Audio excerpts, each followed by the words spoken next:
Rain lashed against the windows of the old mansion like 1,000 angry whispers.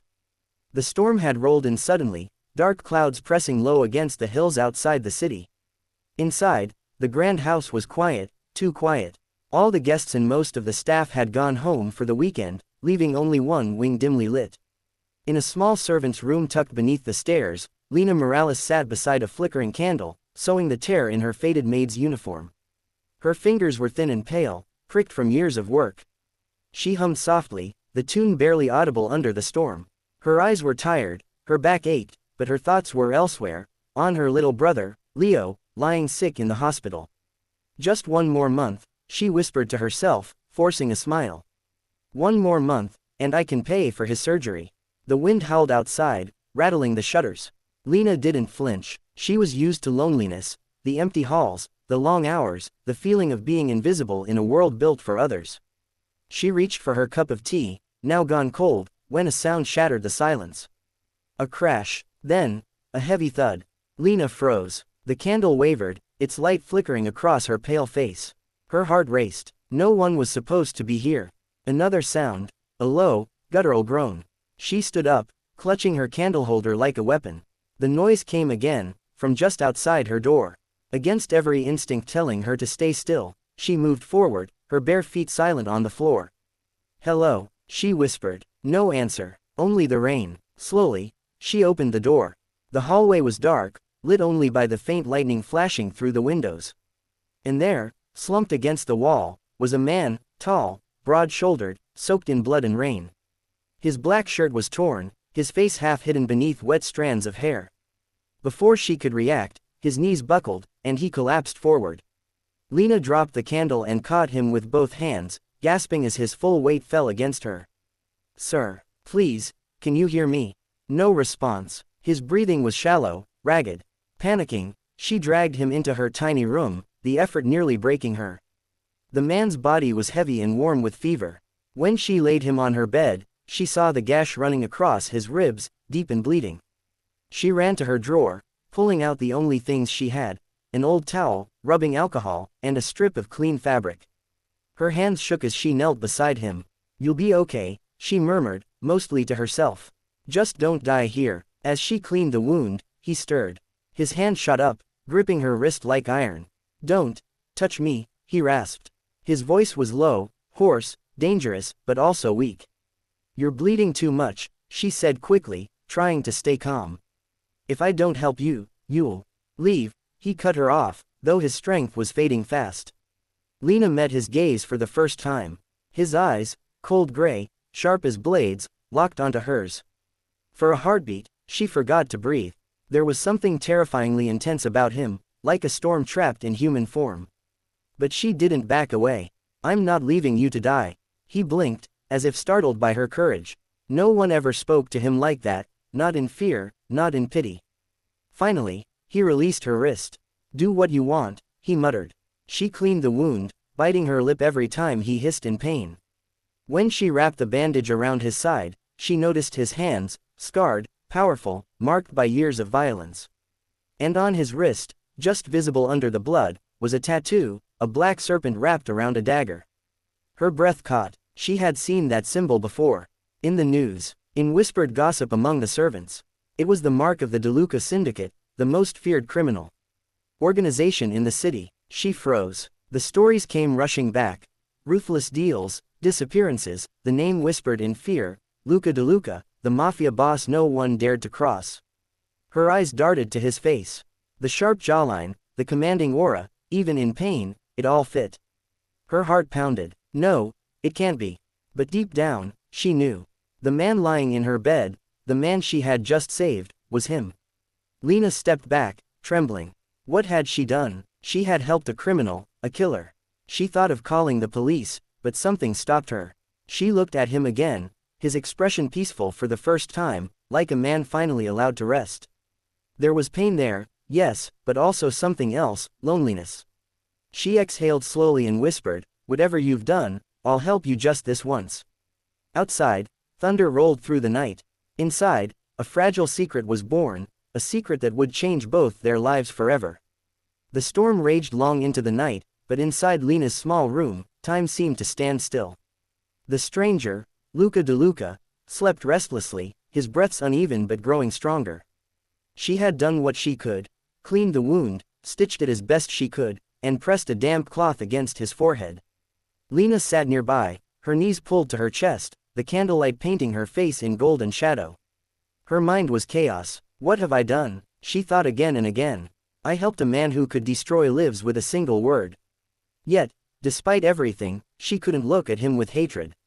There was something hauntingly human about him in that moment, vulnerable, broken, far from the monstrous figure whispered about in the streets. When morning came, the rain had stopped. Pale sunlight filtered through the cracked blinds, revealing the dried blood on the floor, the bandages stained crimson. Luca stirred, his eyes opening slowly. For a moment, confusion flickered there, then control. He sat up too quickly, wincing from pain. Where am I? His voice was gravel, low and commanding. In the servants' quarters, Lena answered softly. You were hurt. I found you outside the kitchen door. He scanned the room, small, plain, humble. The kind of place a man like him would never belong in. You should have left me there, he muttered. You would have died, she said simply. He looked at her, studying her face for something, fear, greed, recognition, but found none.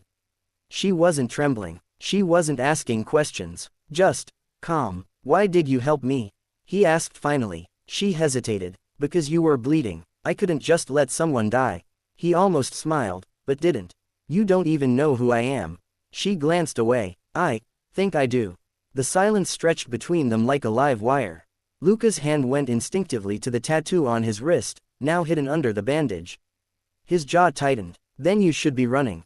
Screaming. Anything but sitting here. Lena shook her head. I've seen worse things than blood, mister, whoever you are. People die in hospitals every day. Fear doesn't help anyone. Her quiet strength unsettled him. He was used to screams, not kindness. Before he could reply, a noise shattered the fragile peace, a sharp knock at the back door. Both of them froze. Lena's heart pounded. No one ever used that door except staff, and none of them were supposed to be here today. Luca's instincts kicked in instantly. He stood, wincing, scanning the room for escape. Who else knows I'm here? He demanded, voice low and deadly. No one, she whispered urgently. I swear. He held up a hand for silence. The knocking came again, louder this time. Then a voice. Open up.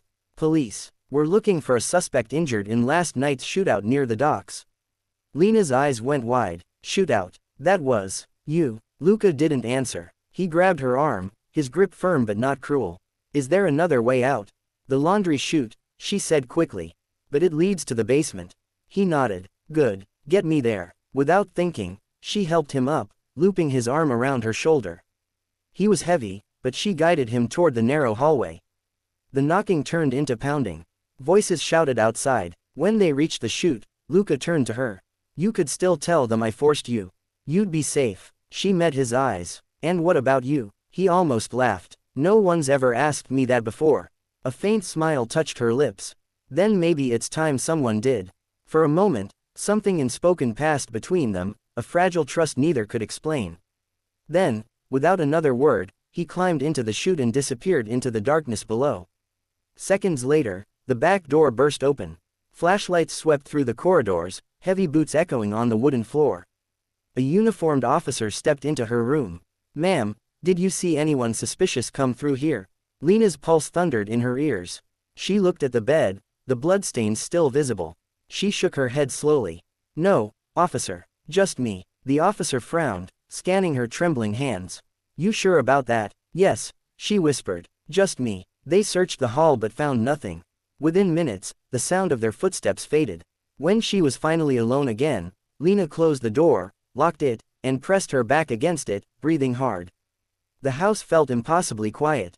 Then she heard it, a faint sound beneath the floorboards. A metallic scrape, like someone moving in the basement.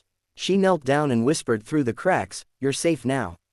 And from below came his low reply, barely audible but filled with emotion he hadn't shown before. "Why are you helping me, Lena?" She hesitated before answering, her voice soft but steady. "Because everyone deserves a second chance." He was silent for a long time. Then, with quiet conviction, he said, "You might regret that." But deep down, neither of them believed it. That night had forged something between them neither could undo, a secret bond born of danger, mercy, and a storm that refused to end. 2 nights had passed since the storm, but the tension in the air was heavier than thunder ever could be. Lena had done everything she could to keep Luca hidden in the basement: clean bandages, food stolen from the kitchen, water from the garden pump. Every time she opened that creaking trapdoor, she found him awake now, sitting against the cold stone wall, his gray eyes tracking every sound.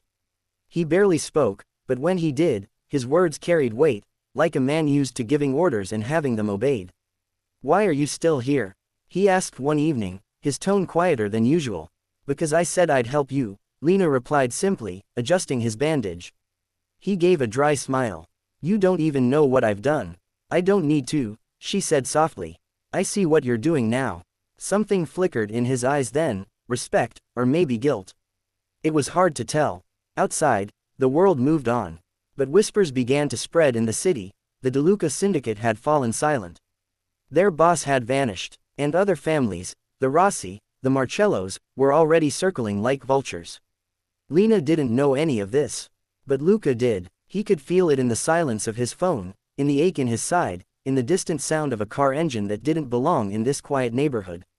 That night, as Lena carried a tray of soup down to him, he stopped her at the door. "Don't come down here again." She frowned. "What do you mean?" "Something's coming," he said, his voice colder now, sharper.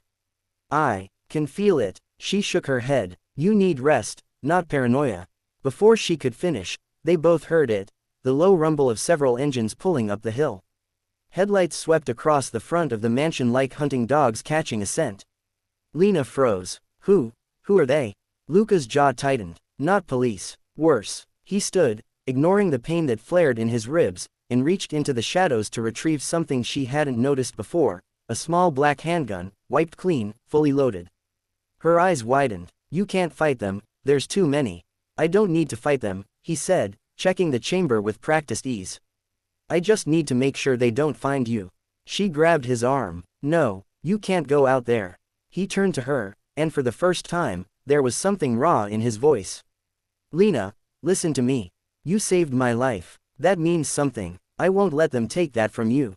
The engine stopped. Doors slammed. Then, silence. Moments later, the heavy sound of boots on gravel.